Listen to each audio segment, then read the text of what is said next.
Cultura. Uma ótima noite. Bom fim de semana e até segunda.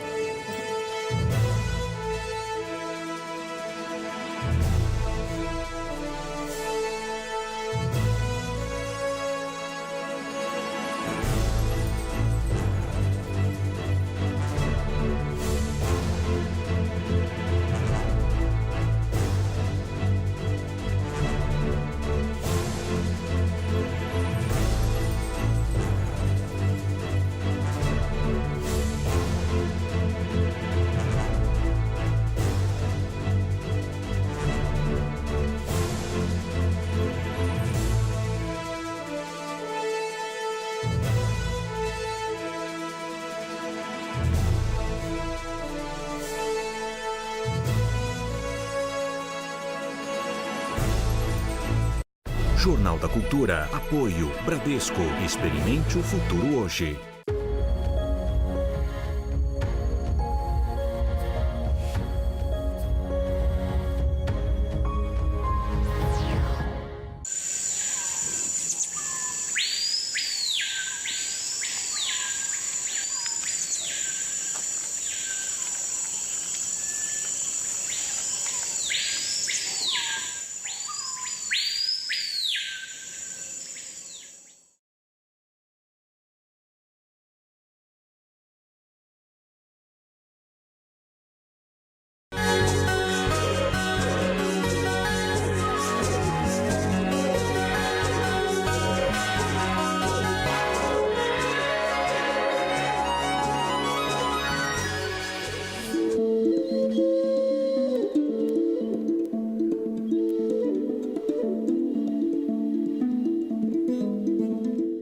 Olá, no Repórter Eco de hoje você acompanha o drama das pessoas que são obrigadas a abandonar seu país de origem para fugir da guerra e da violência.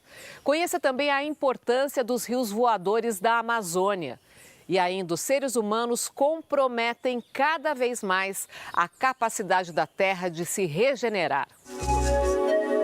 Estudos mostram que seriam necessários mais de 2 planetas para manter o atual padrão de consumo insustentável.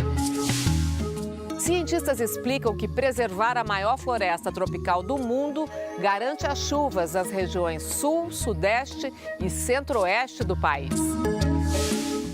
E o Brasil é um dos destinos dos imigrantes que buscam uma nova chance de vida.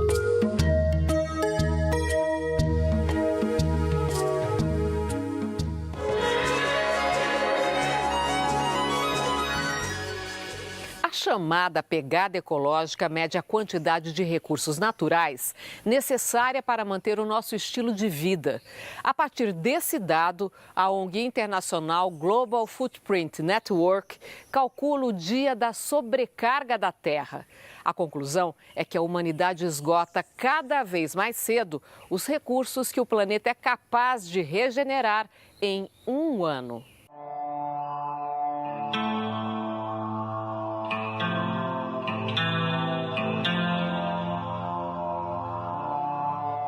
Quanto você dirige? Quanto você compra?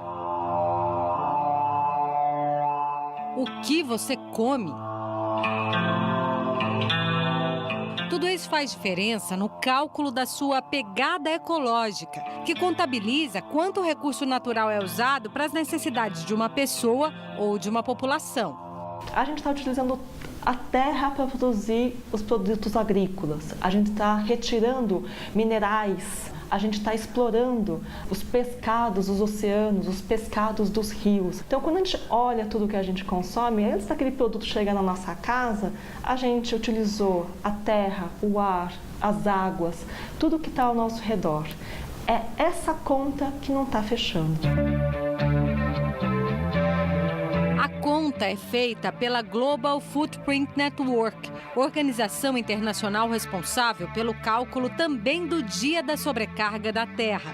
O planeta entrou em déficit de recursos naturais em 1970. Desde então, a humanidade tem consumido mais do que a Terra consegue regenerar. Nos últimos 20 anos, a data limite tem chegado mais cedo. Em 1999, por exemplo, foi 29 de setembro. Em 2019, entramos no vermelho no uso dos recursos ambientais em 29 de julho. Estão no cálculo o quanto consumimos de água e energia, a mineração, extração de petróleo, consumo de animais, plantio de alimentos com esgotamento do solo, o número de pessoas no planeta e o quanto os ecossistemas são capazes de se renovar. Quanto mais cedo essa data chega, quer dizer que mais cedo a gente está entrando no cheque especial do planeta. De tudo que a gente consome, uma medição que deixou claro que a gente estava impactando negativamente a natureza foi a emissão de carbono. E a gente está também, ao mesmo tempo, destruindo a natureza, florestas, poluindo os oceanos, que são responsáveis no equilíbrio do planeta por capturar esse carbono da atmosfera. O resultado? Alterações climáticas que causam secas, enchentes, tragédias. Ameaçam a biodiversidade e a humanidade também. Impactam até a economia, com a destruição de safras inteiras e o aumento de preços nos mercados. Quando a gente não tem a floresta, a gente não tem os oceanos saudáveis, vivos, a gente não captura carbono.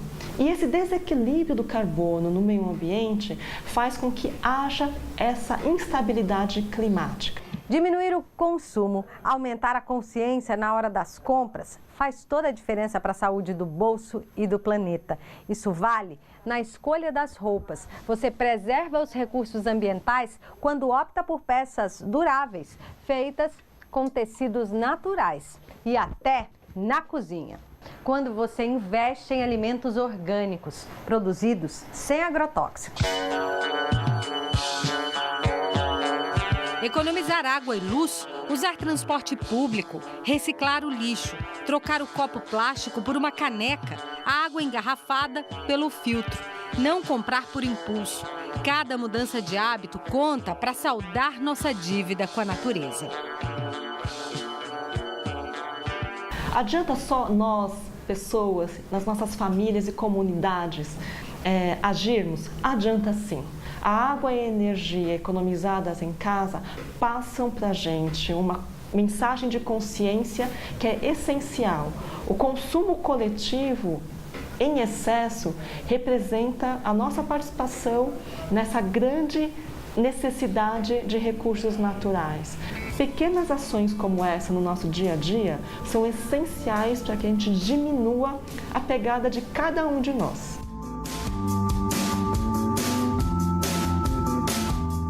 Você acompanha agora alguns dos fatos e pesquisas na área de meio ambiente, que tem destaque aqui no Repórter Eco. Milhões de pessoas em 156 países participam da greve pelo clima em 20 de setembro. As manifestações antecederam a cúpula das Nações Unidas sobre mudanças climáticas em Nova York. Pela falta de um plano para aumentar o compromisso com o clima, o Brasil foi tirado da lista de nações programadas para discursar. A ativista ambiental sueca Greta Thunberg, de 16 anos, recebe em Washington o prêmio Embaixador da Consciência, concedido pela ONG Anistia Internacional. Greta criou o movimento Fridays for Future, que estimula os adolescentes a deixarem as salas de aula às sextas-feiras para exigir ações urgentes contra a crise climática. A baiana Ana Luísa Bezerra, de 21 anos, é a primeira brasileira a ganhar o prêmio Jovens Campeões da Terra, principal premiação de meio ambiente da ONU para jovens entre 18 e 30 anos. Ela desenvolveu um dispositivo que purifica a água de chuva captada em cisternas usando luz solar. O Ministério Público Federal suspeita que o incêndio em Alter do Chão, em Santarém, oeste do Pará, tenha começado em área invadida por grileiro, condenado em 2018 por loteamento ilegal. A Secretaria de Meio Ambiente de Santarém também acredita que os incêndios na região, considerada APA, Área de Proteção Integral, foram provocados por ação humana. Os focos de queimadas foram controlados, segundo informou o Corpo de Bombeiros. Crime organizado e milícias estão ligados aos desmatamentos e queimadas na Amazônia.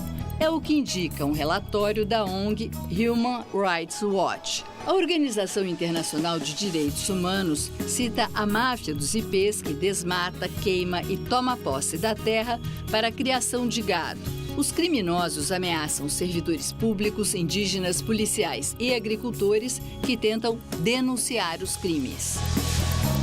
Um grupo de 230 investidores institucionais cobra empresas por ações contra o desmatamento da Amazônia.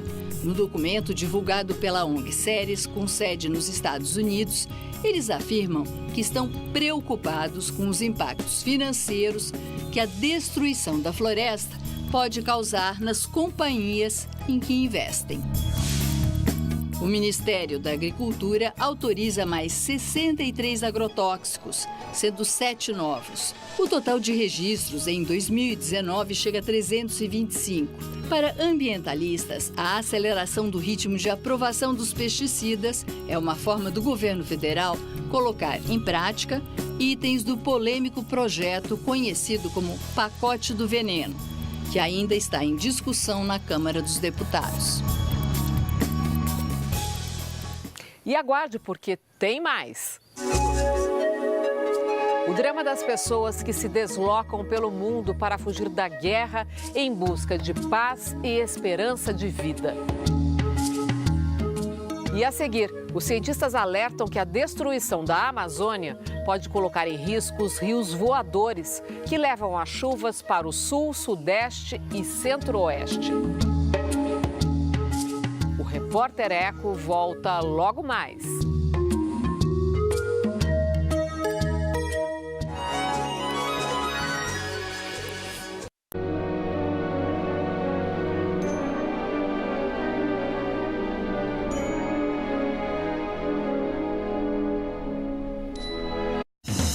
O Ministério da Cidadania e a TV Cultura apresentam a melhor programação para a sua família.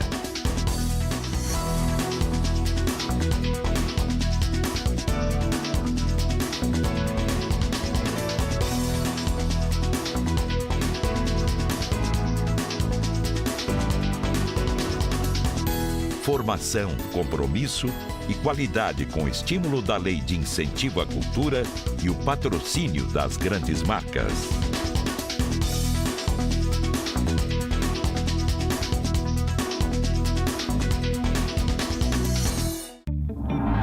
No próximo Provocações, uma conversa esclarecedora sobre crime, milícias, esquerda, direita, liberdade, machismo, com um professor de história, o deputado federal Marcelo Freixo, terça, 10h15 da noite. Diferentes cores, diferentes estilos, diferentes texturas. Toda renovação começa em cultura. A mudança começa aqui.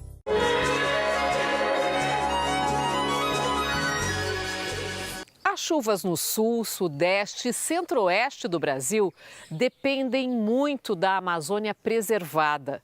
É da floresta que nascem os rios voadores, fenômeno natural que traz umidade para estas regiões.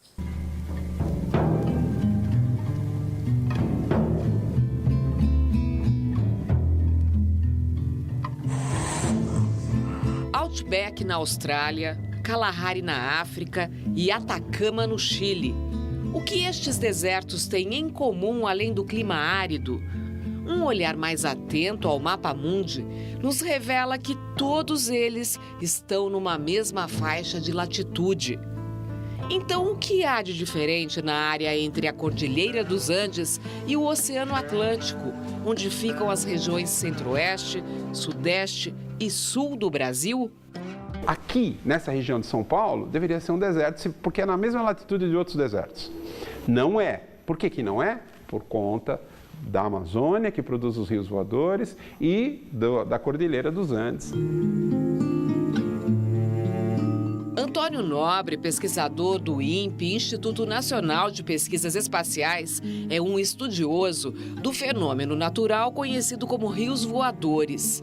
A metáfora traduz a existência de rios de vapor d'água invisíveis que cortam os céus do Brasil, fazendo chover em várias regiões. Tudo começa com os ventos alísios que trazem umidade do oceano até a floresta amazônica, a grande cabeceira dos rios voadores. Choveu na floresta, essa água escorre por dentro da floresta, chega no solo, infiltrada, e vai alimentar o aquífero embaixo da Amazônia, que é um dos maiores aquíferos, é maior do que o aquífero Guarani, é um dos maiores aquíferos da Terra. E as árvores que têm raízes profundas, em alguns casos mais de 20 metros de profundidade, elas têm acesso a esse aquífero. Quando não está chovendo, elas estão transpirando continuamente, tá? E elas vão fazer essa transpiração e forma-se um ciclo. Isso vai sendo feito paulatinamente e progressivamente para dentro do continente, até chegar nos Andes. Ao bater na Cordilheira dos Andes, os rios voadores fazem a curva e seguem na direção sul do país. De 70% a 90% das chuvas nessa região toda do centro-sul da América do Sul vem da Amazônia. Para dar uma ideia da dimensão deste fenômeno natural, uma árvore grande, frondosa, com 20 metros de copa, tem capacidade de bombear do subsolo e transpirar, lançar na atmosfera mais de 1.000 litros de água por dia. Segundo os cientistas, se a gente ampliar este cálculo para toda a floresta amazônica, que tem cerca de 400 bilhões de árvores de vários tamanhos, o volume chega a 20 trilhões de litros de água diariamente. É difícil entender esta quantidade, tanto que alguns pesquisadores buscaram comparações didáticas para reforçar a importância dos rios voadores. Eu fiz um cálculo pensando no número de domicílios, segundo os dados do IBGE, do censo, que são 55 milhões de domicílios no Brasil, e eu fiz uma projeção que cada domicílio pudesse ter uma caixa d'água de 1.000 litros. Esse volume de água que sai das árvores na Amazônia seria suficiente para encher todas as caixas d'água de todos os domicílios do Brasil 300 vezes por dia. Antônio Nobre também trabalhou no INPA, Instituto Nacional de Pesquisas da Amazônia, e conhece de perto a dinâmica da floresta que está sendo consumida pelo desmatamento e pelas queimadas. A região oeste da Amazônia está bem preservada ainda, né? Já começa a ser atacada, mas está bem preservada. A região leste está detonada.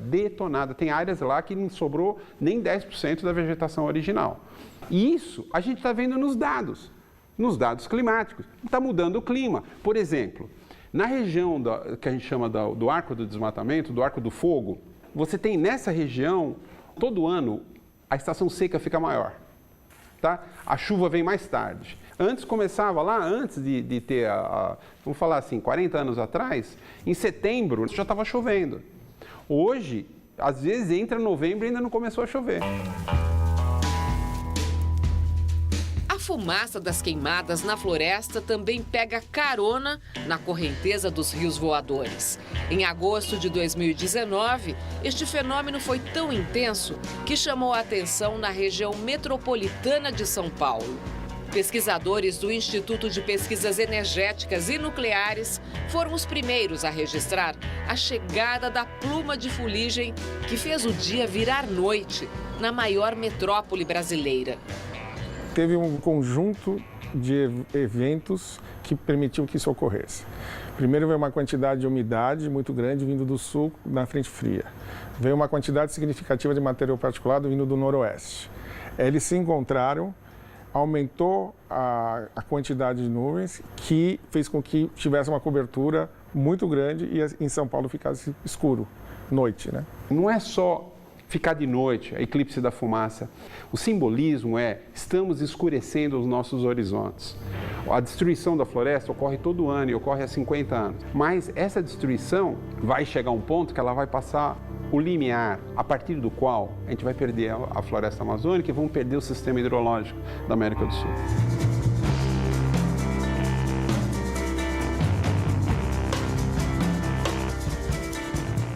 Chegou a hora das imagens que a gente escolheu para você na internet.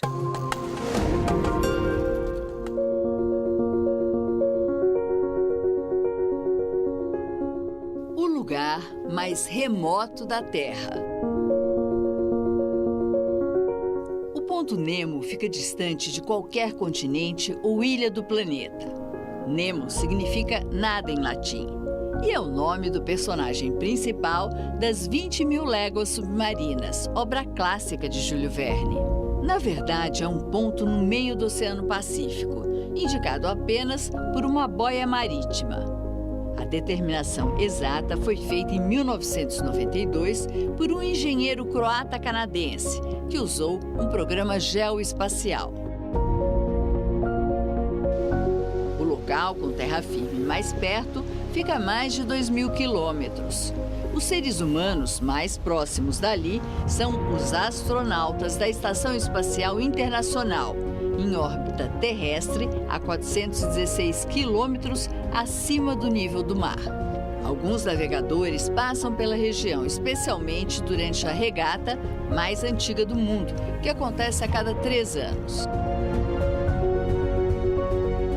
As espécies marinhas são raras, porque não chegam às correntes de água ricas em nutrientes. E devido à grande distância, o vento não leva até lá matéria orgânica do continente. Por conta do isolamento, o Ponto Nemo virou uma espécie de lixão espacial. Diversos países lançam detritos do espaço, já que são pequenas as chances dos destroços atingirem uma pessoa, um navio ou qualquer outro ser vivo. Ponto Nemo, um lugar longe de tudo e de todos.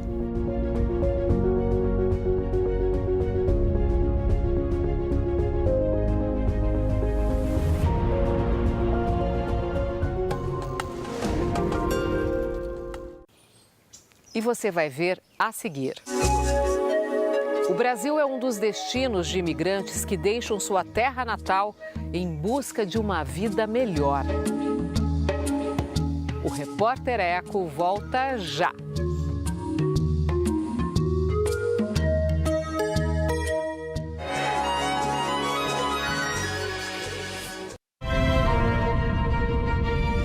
Domingo. No terceiro episódio de A Grande Natureza Azul, o refúgio deslumbrante para a vida nas águas azuis e selvagens do Mar do Caribe. Cozumel. As pessoas normalmente viajam ao redor do mundo só para mergulhar em lugares diferentes, mas aqui você pode fazer diferentes tipos de mergulhos no mesmo lugar. Domingo, logo após Repórter Eco, no Planeta Terra.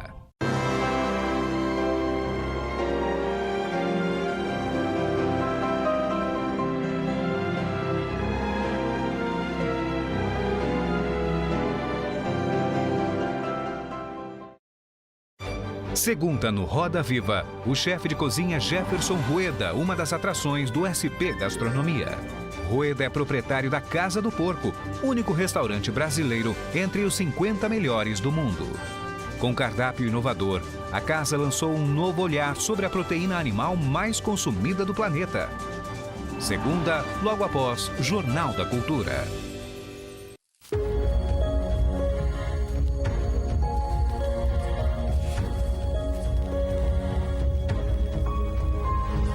Primavera na Cultura.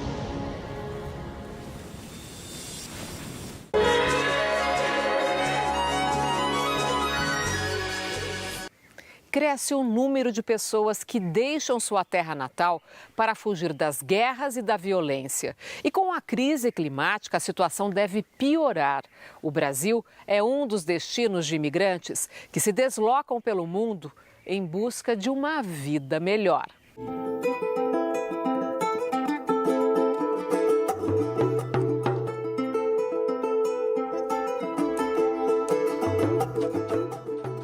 vê o recepcionista Leonardo Córdoba trabalhando neste hotel na capital paulista, não imagina a história de superação que ele viveu. Em 2017, o jornalista atravessou a pé a fronteira da Venezuela com o Brasil para buscar trabalho. As coisas começaram primeiro a encarecer, a qualidade de vida foi diminuindo, decaindo. No final já não dava nem para comer direito. Diante da situação difícil, resolvi mudar de vida. Leonardo conseguiu trazer a família para São Paulo, para onde se mudou 4 meses depois da chegada a Roraima. Eu tinha muita esperança quando atravessei a fronteira. Eu lembro que senti só felicidade. Felicidade por 2 coisas, por estar me livrando daquela situação terrível e felicidade porque eu pensava nas oportunidades que eu tinha pela frente. No mundo, quase 71 milhões de pessoas estão em situação de deslocamento forçado, dentro dos seus países ou internacionalmente, por conta de guerras, conflitos e perseguições. A quantidade dobrou em 20 anos. É o maior nível registrado pela Acnur, a Agência da ONU para Refugiados, em quase 70 anos de atuação. E o número pode ser muito maior. Nem todas as saídas da Venezuela estão contabilizadas. Atualmente, a legislação não permite que causas naturais como furacões, ciclones, enchentes, grandes secas determinem pedidos de refúgio. Mas diante dos efeitos das mudanças climáticas, essa realidade tende a mudar. Hoje, a pessoa ela tem que demonstrar que ela tem um fundado temor de perseguição por questões de raça, religião, opinião política, nacionalidade ou por pertencimento a um grupo social. A questão ambiental ela não entra nessas convenções. Ela entra como uma causa secundária, digamos assim. Então, numa situação em que há um problema ambiental muito grave, né? Esse problema ambiental ele pode gerar conflitos e esses conflitos sim vão gerar um deslocamento de pessoas que virão a solicitar refúgio e poderão eventualmente ser reconhecidas. Sejam refugiados ou migrantes, como a cantora e bailarina Duduzo, que deixou a África do Sul para viver no Brasil por vontade própria, mas enfrentou várias dificuldades, o acolhimento no novo país é fundamental para quem normalmente enfrenta preconceitos. Ela conseguiu sair da periferia para o centro de São Paulo, graças ao apoio desta família. Aqui, eu sinto em casa, eu sinto acolhido. Quando eu estou trancado no meu quarto, tem pessoas aqui que não me deixam morrer, sabe? Eu me tranco pensar, eu quero morrer, já deu, não vou mais, já deu. Mas ela vai bater na minha porta, vai me jantar. Eu quero que os meus filhos, eu quero que a minha família, ela cresça com esses valores, né? O valor do acolhimento, né? De não distinção entre as culturas, a cor da pele, a história de vida, se é da África ou se é da Europa. Eu acho que a gente tem que colocar na prática essa história.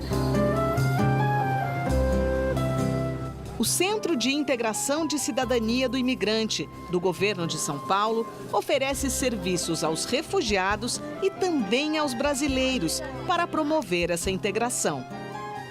Nós temos aqui de forma permanente o posto de atendimento ao trabalhador, que tanto cadastra currículos quanto oferece vagas de emprego, orientação jurídica, orientação migratória. Nós temos cursos profissionalizantes, curso de língua portuguesa, que é muito importante para o nosso público-alvo.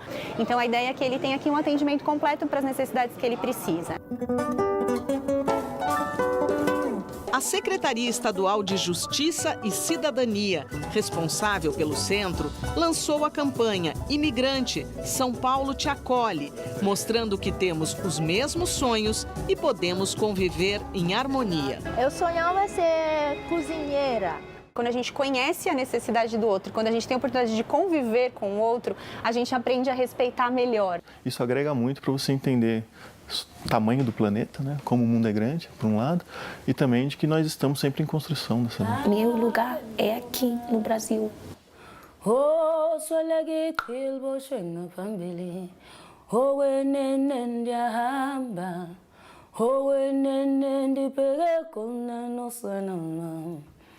Tá vendo, mama? Oh, sou alegre que eu vou chegar família. E vale lembrar, se você quiser rever as reportagens, é só entrar no Cultura Digital. Baixe o aplicativo gratuitamente no celular. Ou então, se preferir, entre no youtube.com/repórtereco TV Cultura. E não esqueça de curtir a nossa página no Facebook. E hoje a gente encerra com o pensamento do líder indígena Ailton Krenak. Um homem sozinho não consegue nada. Não adianta ficar estressado, angustiado. Mesmo diante desse caos, precisamos não perder a fé e a calma. É preciso resolver as coisas com sabedoria. Repórter Eco, até o próximo programa.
O programa a seguir contém o recurso de audiodescrição.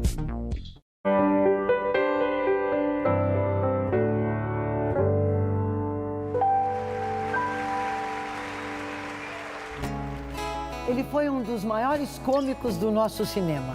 Criador de um tipo que se tornou o símbolo do caipira brasileiro, com o seu jeito de andar e o seu modo de falar característicos. Os seus filmes foram vistos por um público de cerca de 150 milhões de espectadores. Isso no século passado, quando a população brasileira era bem menor do que hoje. Ele criou uma indústria cinematográfica independente de qualquer incentivo fiscal ou ajuda governamental. Por tudo isso, ele foi um artista único na nossa história. O Persona em Foco de hoje homenageia Mazzaropi.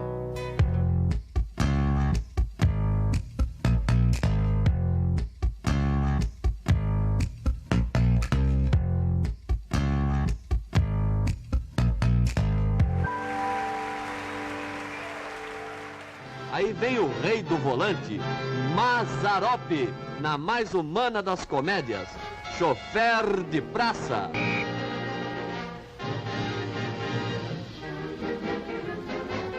Mazzaropi na maior interpretação de sua carreira. Atravessa! Atravessa, Palerma! Cala a boca, caipira! E a confusão continua reinando nesta movimentada comédia. Passageiros portadores de fichas amarelas com destino ao céu, queiram tomar seus lugares e boa viagem. Chofer de Praça, primeira grande produção da PAM.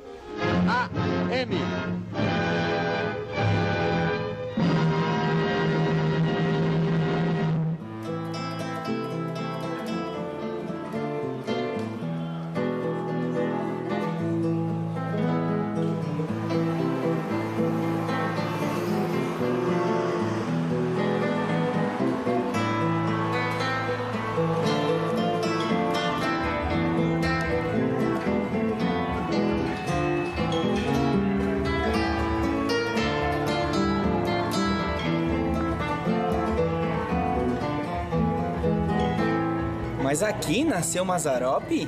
Nessa casa? O Mazzaropi nasceu aqui?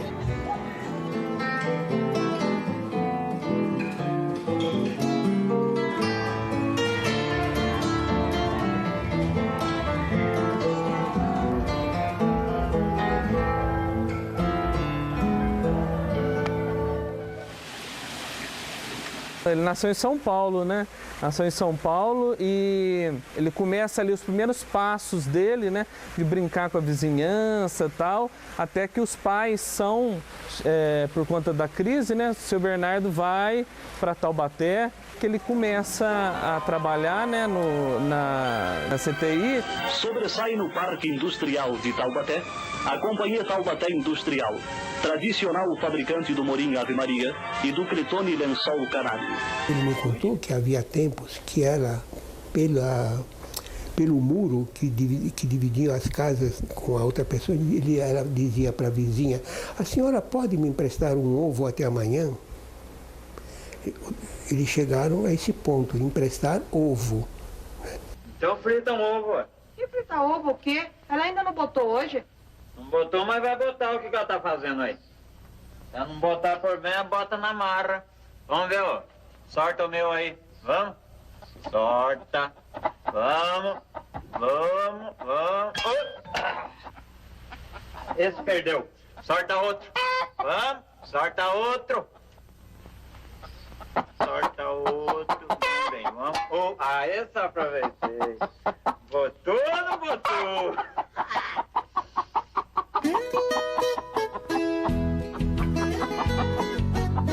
As primeiras brincadeiras do Mazzaropi, é interessante, era de cirquinho. Ele gostava de brincar de cirquinho com os amigos, já meio aquele lado dele aflorando, né, do artista, mas a paixão era o circo. O circo chegava na cidade, o Mazzaropi estava próximo, estava querendo interagir, querendo buscar, né? Quando eles foram para Taubaté, né?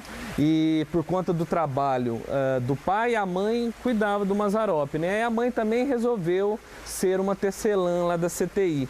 E aí, com quem ela poderia deixar o Mazzaropi? Ela lembrou dos avós, né? Dos pais delas que moravam em Tremembé, e o Mazzaropi foi ter uma vivência com os avós.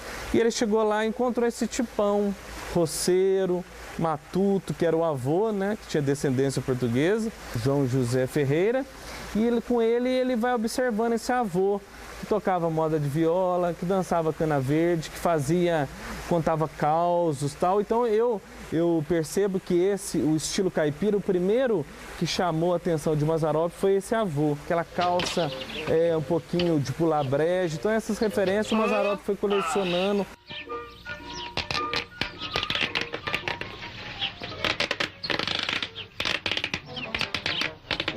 Aquele jeito de andar, aquilo ali, ele pegou de uma vizinha italiana ali da colônia deles ali, era uma senhora que andava mais ou menos daquele jeito. Segundo a dona Clara, a mãe dele, ele copiou isso aos 10 anos, o Mazzaropi já andava imitando aquela senhora, a italiana ali do bairro, que era vizinha deles, que andava meio daquele jeito. Ele já trazia aquelas coisas, ele já era observador para fazer o tipo que no futuro fez ele um milionário.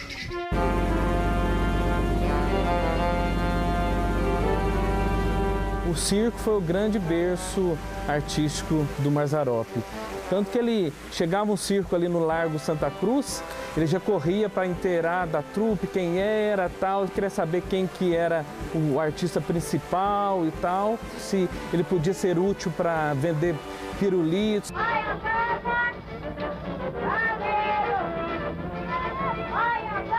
Que o pai, seu Bernardo, italianão ali, não queria saber. Aonde você viu? Quer ser artista? Você vai ser artista. Vou te matricular numa escola de pintura. Tanto é que o Mazzaropi fazia o esboço dos próprios cartazes dos filmes dele. Ele pintava muito bem, ele desenhava muito bem. Ele foi aqui em Taubaté para uma escola de pinturas. Mas não era o que ele queria ser palhaço. Ela no picadeiro que sou o festeiro quando é minha vez. Mas aqui desprezado, sou trapo jogado, que a vida assim fez. Pois a vida é assim, só quem tem pode dar. Falava que, imagina, meu filho vai morrer. Quando ele saiu, né, de Taubaté, ele saiu com uma frase ecoando nos ouvidos dele, que foi a mãe que falou, né? Filho artista vai morrer de fome em cima do palco. faço guerra à tristeza, ando em busca da paz, e em todas as estradas ouço as gargalhadas que tão bem me faz. E nesse meio, né, ele conheceu duas figuras que marcaram muita trajetória dele, e ele fala isso sempre, ele sempre deixou claro, que foi o Genésio Arruda e Sebastião Arruda. Depois ele tem uma aproximação do Genésio na produção circense, né, de conhecer e acompanhar a produção, e depois ele leva o Genésio para 3 filmes. Ele foi grato. Eu dirigi Genésio Arruda por causa dele. O Genésio Arruda é o que compra o saco do Pequeno Arazate, onde os milagres estão dentro. É o Genésio Arruda, sim. Eu não quero casar com a filha do rei. Eu não quero, já falei que eu não quero casar com a filha do rei. Que foi, moço? Estão querendo obrigar eu a casar com a filha do rei. E pra que você não casa? Porque eu não quero luxo, eu fiz uma promessa pra não ter nada na vida. Bobão, achei que casando com a filha do rei passa melhor, bobo. Peraí, ainda existe rei? Rei não existe, mas existe filha de rei, né? Ah, eu não quero. Mas case. O meu você ganha roupa nova, sapato de bico fino, bonito. Eu não quero nada dessas coisas. Se eu achasse alguém que quisesse casar no meu lugar, eu dava a minha vez. Tá pra mim. Os dois eram muito íntimos, falavam de uma maneira extremamente gentil de um com o outro, né? E depois fez outros filmes mais com o Maza. Zé do Periquito e A Tristeza do Jeca. Tristeza do Jeca é interessante, que é o último filme do Genésio, né? É a última aparição dele no cinema, que ele faz o Coronel Policarpo, que é um coronel que dorme e tal, que ele é muito dilubriado pelo outro coronel, que quem faz é Eugênio Kuznet, né? Magistralmente. Ora, você nem sabe o que se passou. Vai ver que estava dormindo, como sempre. Dormindo coisa nenhuma. Eu nunca dormia. Eu fingia que estava dormindo só para pegar as suas embrulhadas. E o engraçado é que o Genésio ganha o prêmio Saci em 61 com essa personagem, o Coronel Policarpo, né? Muita coisa ele tirou até do Genésio, aprendeu com o Genésio. Depois fez a personalidade dele, né? Mas ele aprendeu com o Genésio. Não, ele gostava muito do Genésio.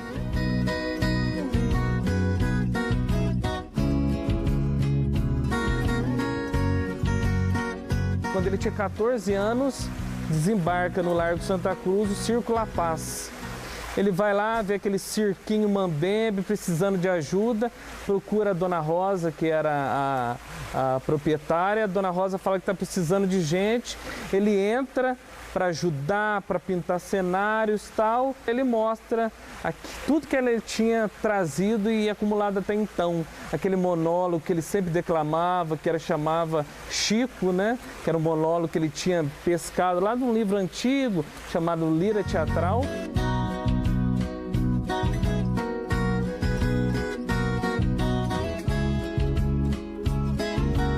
Quando a Dona Rosa vê aquele monstro, né, que depois ele se torna um monstro do humorismo, ela convida ele para o circo, né, para fazer parte dessa trupe. Menor de idade, ele começa no circo, né, ajudando um pouquinho, ele fala, né, que ele começa ajudando um pouquinho no cenário, pintando o cenário, e ele começa em Taubaté e depois excursiona por todo o Vale do Paraíba, já mostrando essa essência dele como artista, né.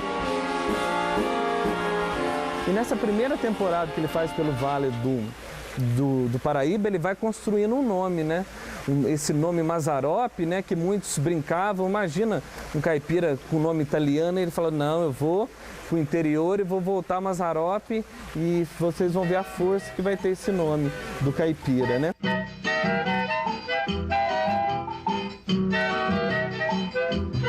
Mesmo sem nada ainda sou feliz, saindo aqui deste lugar. O mundo é grande, toda a gente diz, limpe os olhos e dê risada, não precisa mais chorar. Nem saudade no peito eu daqui vou levar. Botei o meu boi no carro e não tive nada pra carregar. Botei o meu meu boi no carro e não tive nada pra carregar. Botei o meu boi no carro e não tive nada pra carregar.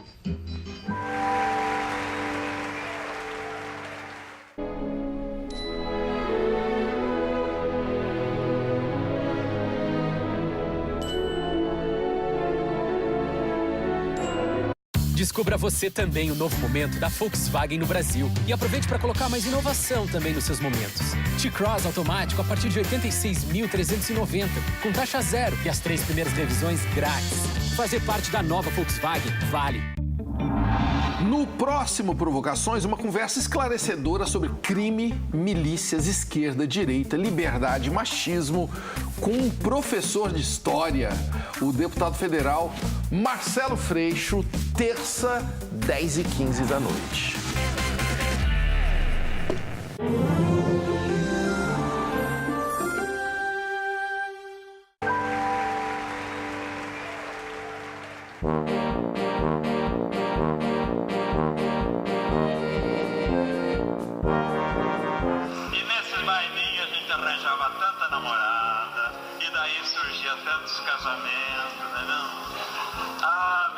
Quando eu lembro do meu casamento, que beleza que foi.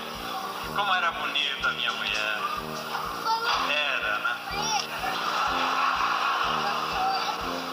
Quando ele começa com 14 anos no circo, né? Aquele circo La Paz, passa por todas as dificuldades, tem uma participação nos espetáculos do Ferri, né? Que era um grande faquir, né? Que o Mazzaropi ajudava nas apresentações. O faquirismo é uma arte circense que hoje em dia está praticamente extinta e que tem uma origem em fundamentos religiosos da Índia, mas que acabaram sendo apropriados pela cultura circense, né? E transformados em espetáculo. No circo, são aqueles espetáculos de perfuração, de pessoas que deitam em pregos e fazem provas de jejum muito longas. Isso é dentro desse universo do circo, do parque de diversões.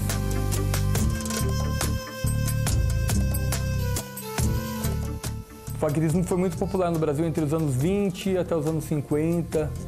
Depois foi entrando em decadência, até os anos 80 ainda existiu muito no Brasil, os faquires. Principalmente em provas de jejum, que aconteciam em praças públicas, em saguões de cinema. O Ferri, ele foi muito conhecido no Brasil entre os anos 20 e 30. Ele viajava muito pelo interior de São Paulo e pelo sul do Brasil. E ele fazia exibições no palco, em números de ilusionismo, mágica, perfuração, né, números com espadas. Apresentava também alguns números como seria o freak show, né, aqueles números como mulher decapitada, essas coisas exóticas, e fazia provas de jejum também. E às vezes ele montava a trupe dele também, então tinha um equilibrista, um humorista e ele, né, apresentando números de faquirismo. Então isso fortalecia um pouco as apresentações. E o Mazzaropi foi atuar com ele fazendo esses números como cômico, né, e também como ajudante dele, porque o faquir precisa de alguém para perfurar a espada nele, né? Alguém que cuide durante um jejum, por exemplo, que dê todo dia os líquidos que ele pode tomar, né? Então, provavelmente essa era a função do Mazzaropi quando trabalhou com ele.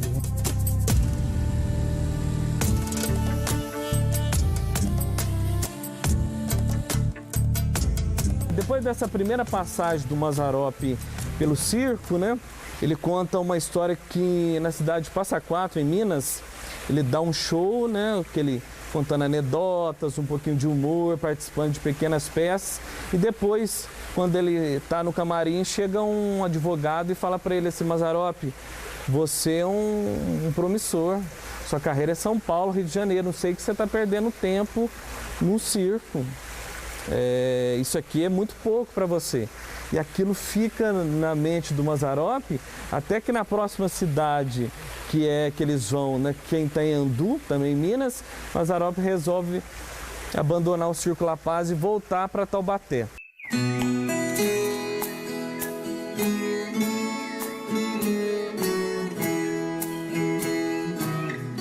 E quando ele volta para Taubaté, para não perder o contato, ele vai se aproximando de algumas trupes que passavam na região, de Luiz Carrara, que ele faz algumas personagens, até que chega essa mulher misteriosa na vida dele, que chama Olga Krut. Pouco tempo que o Mazzaropi a conhece e passa a integrar a sua trupe, essa trupe que chamava Olga Krut passa a se chamar Trupe Mazzaropi. Eles começam a excursionar.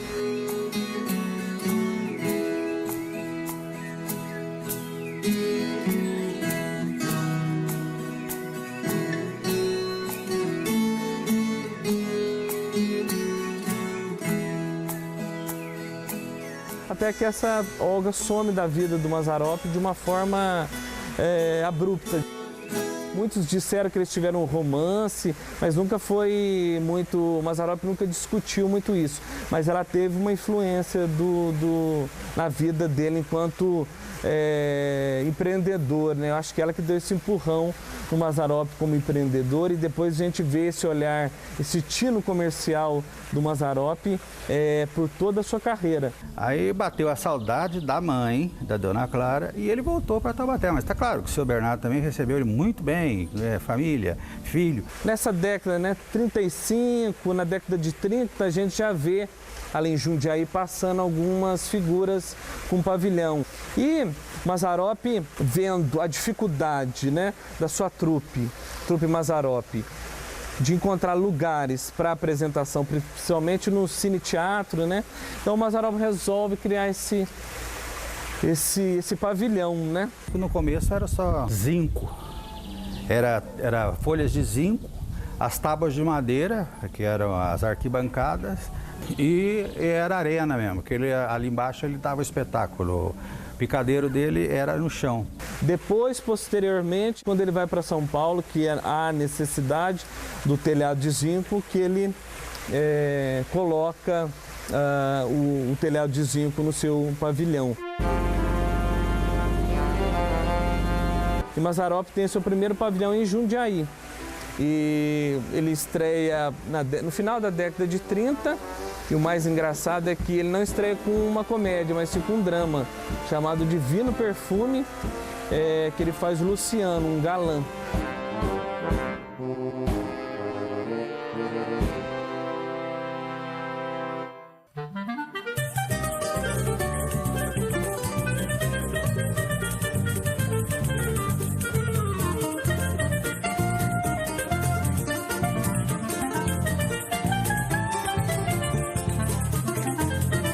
Quando ele conhece o Nino Nello, até se funde a companhia, né, dos dois. E ele começa a trabalhar com o Nino Nello, conhecendo o trabalho do Nino Nello, que tinha um pouco da comédia de costumes, também do teatro anarquista. O Nino era muito querido, principalmente colônia dos italianos aí, Nino. E ele fez temporada aí com o Nino. O Nino fazia uma comédiazinha, depois terminava a comédia, então o Mazzaropi fazia um show de 30, 40 minutos. Então ele achou muito complicado manter o circo, ele plantou o pavilhão lá no Tucuruvi. Deixou o pavilhão lá no Tucuruvi. Isso tudo é esse berço, o Mazzaropi vai acumulando, né? Ele vai trazendo, aquilo tudo vai se tornando ferramentas para ele, que quando ele tem o convite para ir para Tupi, para apresentar o rádio, apesar dele ficar um pouco tenso, ele vai.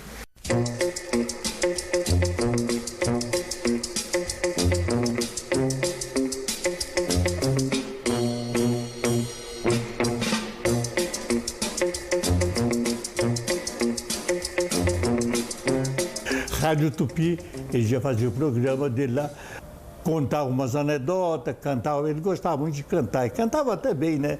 E coisa e tal. E daí ele fez um cartaz espetacular.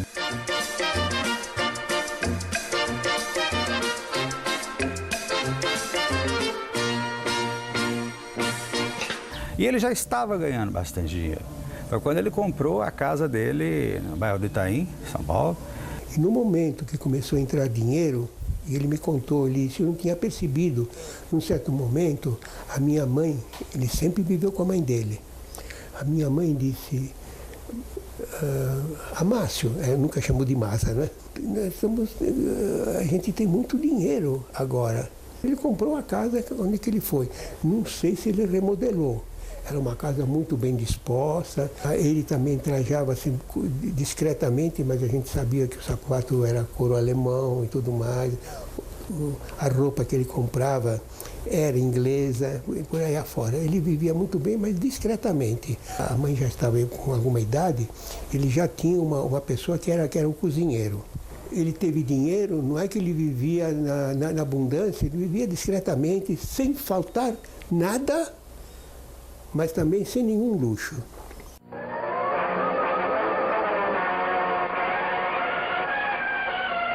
Ali na Avenida São João tinha o Bar dos Artistas.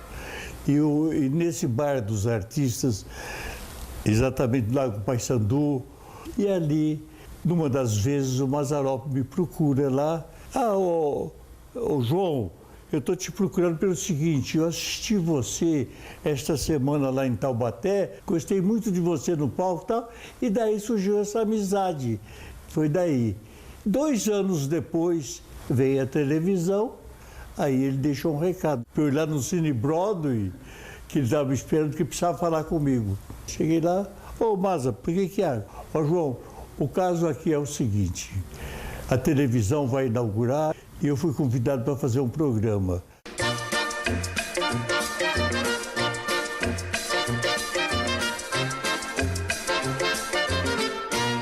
Mas eu estive pensando, eu não vou fazer um programa radiofônico na frente de aparelhos, porque aquilo é cinema, né? Então eu quero montar uma comédiazinha e tal, e quero ver se você quer participar comigo. Pois não, então vamos aí, tivemos a ideia e escrevemos logo o primeiro programa que a gente ia fazer e dali continuou. Fizemos uma dupla que durou quase 5 anos, foi o que durou o Rancho Alegre. Então eu precisava do elemento feminino fazer a mulher. Nós bolamos lá alguém, a Geni, deu certinho, como de fato ela seguiu com ele com os filmes e tudo.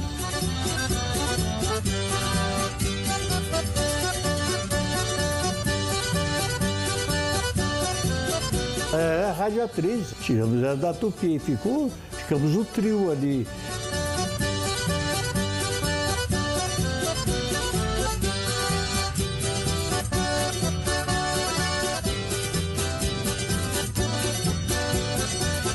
A gente bolava um assuntozinho e encaixava umas piadas. Porque a censura até hoje quer saber como é que a gente escrevia uma folha só de um programa e depois ficava no ar durante 40, 50 minutos. Não é? Aí é o bate-papo, é o ator de primeira categoria e engraçado do jeito que ele era, né? Que a gente ficava batendo papo na hora, a gente ia crescendo. Porque o Mazzaropi tinha aquela facilidade. Se perguntou uma coisa, ele tinha resposta para tudo. Em dirigir o Mazzaropi, eu ia toda semana na casa dele para escrever o programa. Eu chego numa das manhãs lá, abri a porta da sala, escuto uma voz lá na cozinha do Mazzaropi, falando um negócio. Aí botei a cara na porta da cozinha. Era ele dando uma bronca na empregada. Não faça isso, eu não quero aquilo. E ela com os olhos regalados. Aí o que aconteceu? Ela soltou uma gargalhada que eu não aguentei e comecei a rir também. Aí o Mazzaropi veio até mim e pensou, João, o que é, Mazza? Tá vendo? Eu não posso nem dar bronca que a turma dá gargalhada.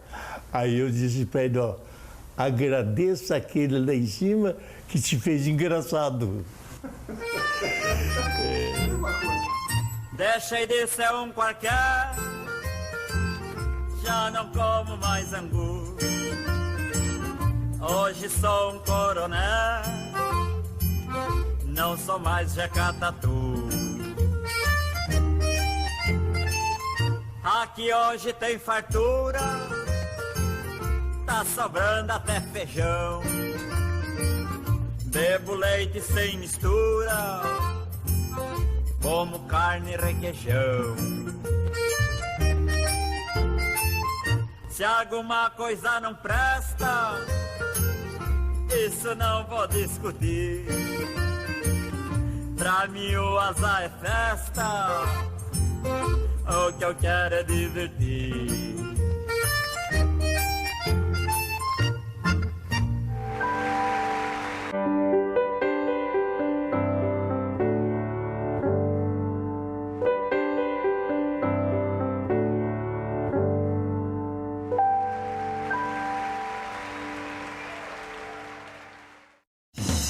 O Ministério da Cidadania e a TV Cultura apresentam a melhor programação para a sua família.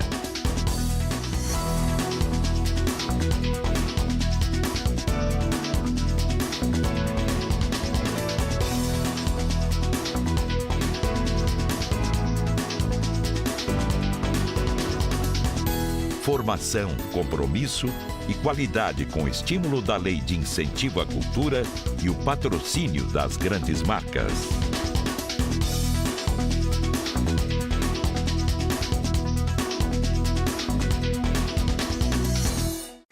Segunda no Roda Viva, o chefe de cozinha Jefferson Rueda, uma das atrações do SP Gastronomia.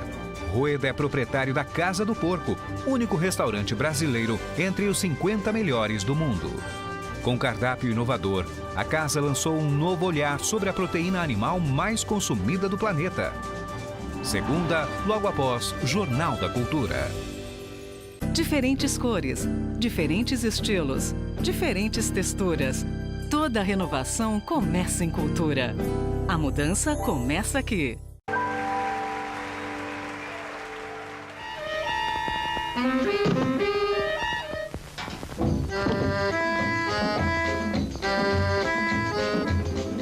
Bom dia, coronel. Como vai? Dormiu bem?